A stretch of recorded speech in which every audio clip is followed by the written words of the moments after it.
ஊரில் ஓர் பால்காரி இருந்தாள். அவள் ஆற்றுக்கு அக்கரையில் வசித்து வந்த குரு ஒருவருக்கு தினமும் பால் கொண்டு போய் கொடுப்பதை வழக்கமாக கொண்டிருந்தாள். ஒரு காலகட்டத்தில் படகு போக்குவரத்து சரியாக நடைபெறவில்லை. அதனால் நாள்தோறும் சரியான நேரத்திற்கு பால் கொடுக்க முடியவில்லை. ஒரு நாள் அந்த குரு, ஏன் நேரத்திற்கு ஒழுங்காக பால் கொண்டு வந்து தருவதில்லை என்று பால்காரியை கடிந்து கொண்டார். அதற்கு அந்த பால்காரி, சுவாமி, நான் என்ன செய்வேன்?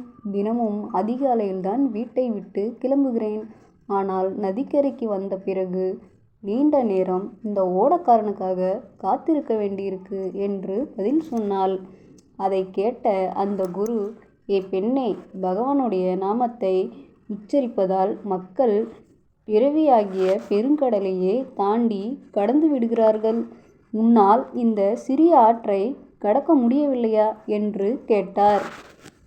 கள்ளக்கபடமில்லாத அந்த பெண் அவர் சொன்னதை அப்படியே நம்பினாள். ஆற்றை கடப்பதற்கு சுலபமான வழி தெரிந்துவிட்டது என்று பெரிதும் மகிழ்ந்தாள். வஞ்சமல்லாத நெஞ்சம் அவளுடையது. அடுத்த நாள் முதல் குருவுக்கு அதிகாலையிலேயே நேரத்திற்கு பால் கிடைத்து வந்தது.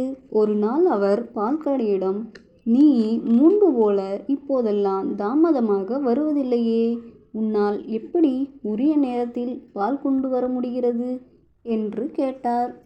சுவாமி, நீங்கள் சொன்னபடியே பகவானின் நாமத்தை சொல்லிக்கொண்டே ஆற்றை கடந்து வருகிறேன். இப்பொழுதெல்லாம் நான் ஓடக்காரனுக்காக காத்திருப்பதில்லை என்று பால்காரி பதில் சொன்னாள். குரு இதை எப்படி நம்புவார்? பால்காரியின் வார்த்தையில் நம்பிக்கை இல்லாத அவர், நீ எப்படி ஆற்றை தாண்டி வருகிறாய் என்பதை எனக்கு காட்டுவாயா என்று கேட்டார். பால்காரி சூதுவாது தெரியாதவள். அவள் சம்மதித்து அவரை அழைத்து கொண்டு நதிக்கரைக்கு போனாள். பகவானின் நாமத்தை சொல்லிக்கொண்டே ஆற்றின் நீரின் மேல் சர்வசாதாரணமாக நடந்து போக ஆரம்பித்தாள். அப்படியே சிறிது தூரம் சென்றதும் பின்னால் திரும்பி பார்த்தபோது குரு நடக்க முடியாமல் சிரமப்பட்டு கொண்டிருப்பதை கண்டாள். அவரது நிலையை கண்டதும் அவள், சுவாமி, இது என்ன? பகவானின் நாமத்தை வாயால் சொல்கிறீர்கள், ஆனால் அதே சமயம் துணி எங்கே நனைந்துவிடப் போகிறதோ என்று கைகளால் தூக்கி பிடித்து கொள்கிறீர்கள்.